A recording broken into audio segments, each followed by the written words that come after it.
सदगुरु जोगी पीरधाम से समझेंगे कि अलग अलग शरीरों का ज्ञान, जैसे प्रभु राम कृष्ण है और 9,84 सिद्ध है।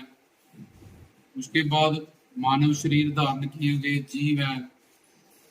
अलग अलग शरीर कौन कौन से होते हैं इसके बारे में जानेंगे। तो एक तो है माया के अधीन शरीर, 84 लाख शरीर, जिसमें से अंडज, जेरज, उद्भज, स्वेदज, इन चारों खानियों में से ऊचर, खेचर, जलाचर, उड़ने वाले, पानी में रहने वाले और धरती पे रहने वाले जीव, चार तरीकों से 84 लाख में भड़कने वाले जीव पैदा होते हैं।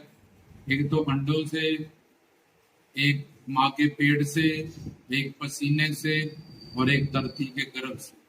जैसे अंडे से कह लो मोर पैदा होता है, पक्षी पैदा होते हैं।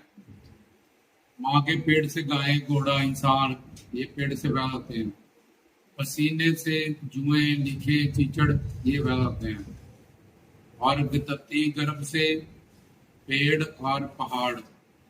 तो ये चार खानियों से ऊचर, खेचर, जलाचर, उड़ने वाले, धरती में रहने वाले और जल में रहने वाले। एक तो ये 84 लाख तरह के शरीर है जो इंसान धारण करता रहता है, मरता रहता है, जन्मता रहता है, मरता रहता है, जन्मता रहता है।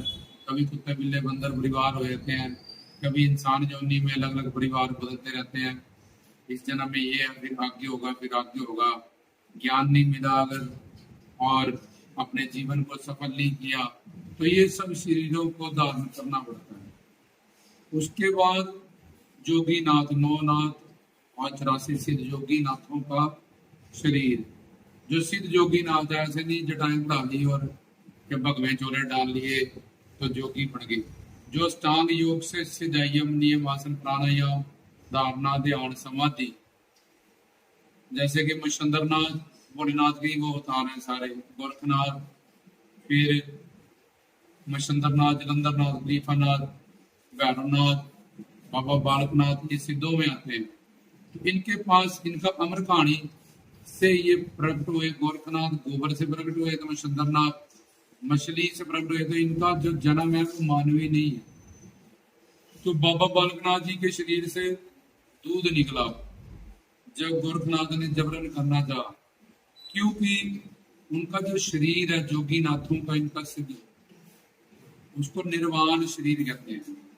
वो योग से और प्रकाश से बना होता है। लेकिन जाकी रही भावना जैसी, प्रभु मूर्ति देखी तिन जैसी, उसमें ऐसी योग माया स्वरूप शक्ति होती है, शिव शक्ति होती है कि उसको जैसे कोई देखता है, अगर रत्नों ने देखा ये मेरे पुत्र हैं, बालक हैं, पाली हैं, मेरे घर कोई बच्चा नहीं, मेरे को गोद ले रहा, तो वो ऐसा भाव उनके प्रति बन जाता है उनका। तो गोरखनाथ ने देखा ये छोटा सा बच्चा है, इतना नाम कर रहा है, मैं इतना बड़ा नाथ हूँ, तो मैं इसको अपना चेला कर लेता हूँ, तो बाबा बालकनाथ मेरे चेले हो जाएंगे, मेरे और भी नाम। तो उसने ऐसी भावना जुड़ी, तो ऐसे ही फल उसको दिया। लेकिन ओरिजिनलिटी में ये 9 नाथ, 84 सिद्ध भगवान शंकर हैं। इनके पास जो शरीर है ये निर्वाण, इनको शरीर को निर्वाण कहते हैं। मतलब ये योग और प्लस प्रकाश से बने रहते हैं। उस योग माया की शक्ति से योगी लोग अपना शरीर बड़ा भी कर सकते हैं, छोटा भी कर सकते हैं, हवा में उड़ भी सकते हैं। अनीमा गरिमा, बहुत भारी हो सकते हैं, बहुत हल्के हो सकते हैं, बहुत छोटे हो सकते हैं, बहुत विशाल हो सकते हैं। तो इनके शरीर में रिद्धियां सिद्धियां होती हैं। और निर्वाण शरीर का नाम जो 84 लाख में भड़कने वाले हैं वो माया अधीन शरीर है। और अब जोगी नाथों के ये निर्वाण शरीर है। अब संत जो अनादि मुक्त है, पूर्ण, इनका शरीर ज्ञान और प्रकाश, योगियों का योग और प्रकाश से बना रहता है शरीर, निर्वाण शरीर। और जो संत है इनका शरीर ज्ञान प्लस प्रकाश, इससे बना होता है। लेकिन इनके शरीर में यही चमत्कार होता है। ये भी हमें ऐसे जाती रही भावना जैसी, प्रभु मूर्ति देखी तिन जैसी, तो ये ना होते हुए भी हमें दिखते हैं। और योग माया को, पांचों तत्वों को अपने अधीन करके शरीर को धारण करके रखते हैं। तो सेम जैसे मनुष्य लीलाएं करते हैं नर नारी, तो उसी तरह से संत हमारी दुनिया में आए अपनी ऐश्वर्य शक्ति को, ईश्वरी शक्ति को बंद करके हमें अलग अलग भाव से वो प्यार देते हैं, हमारा कल्याण करते हैं, हमारा उद्धार करते हैं। इसलिए उनको मानवीय शरीर में अपनी योग माया और स्वरूप शक्ति कह लो, शिव शक्ति कह लो, उसको वो बंद करके रखते हैं और मधुर शक्ति को बढ़ा के रखते हैं, ताकि अलग अलग भावों से लोग हमसे जुड़े, तन मन धन से सेवा करें, हमारे शब्द स्पर्श रूप रस सुगंध का आनंद पाएं और अपना जीवन सफल करें। तो संतों के पास जो शरीर है वो माया अतीत दिव्य शरीर है, जो ज्ञान और प्रकाश से बना है। जोगी नाथों के पास जो शरीर है वो निर्वाण शरीर है, जो प्रकाश और योग से बना है। 84 लाख में भटकने वाले जो शरीर है, अंडज वीरज उद्भज स्वेदज, उनके पास जो शरीर है उसमें मन मुक्तर पड़ा है। 84 लाख रोम में बाल आते हैं, उनमें से पसीना बहता है। ये माया के अधीन, माया के अधीन है, इसलिए इनके शरीर मायाधीन शरीर है। तो एक हो गए माया अतीत संत, एक हो गए माया अधीन शरीर, और तीसरे हो गए निर्वाण शरीर जोगी नाथों के।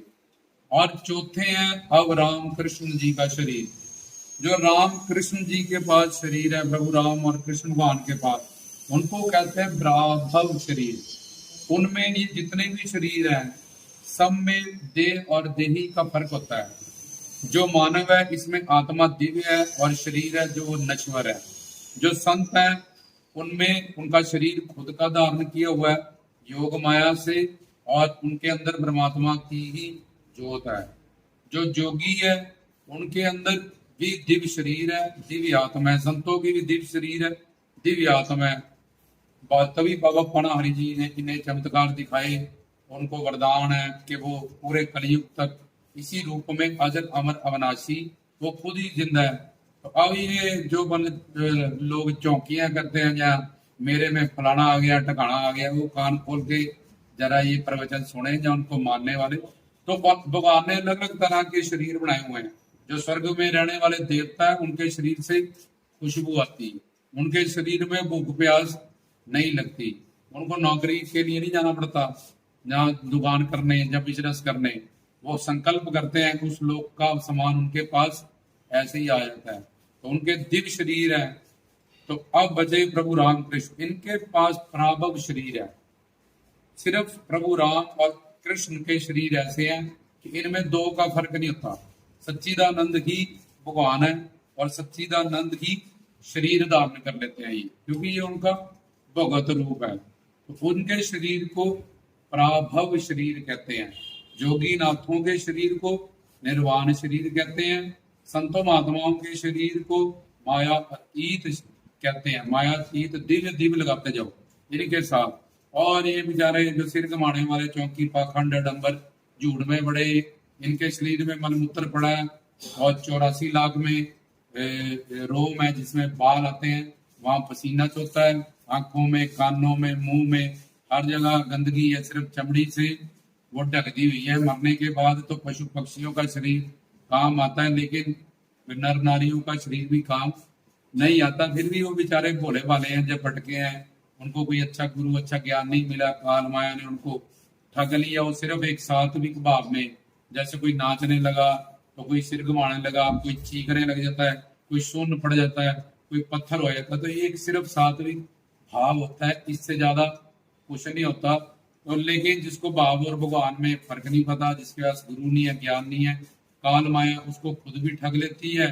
पीछे हमने प्रवचन में इन डिटेल से बताया कि ऐसा क्यों होता है, कैसे शुरू हुआ, क्यों लोग इनमें और इनकी कुछ कुछ बातें क्यों सच्ची हो जाती हैं। ये भी आपकी बातें हमने एक एक टॉपिक में क्लियर की है। फिलहाल हमने अलग अलग तरह के शरीर बताए।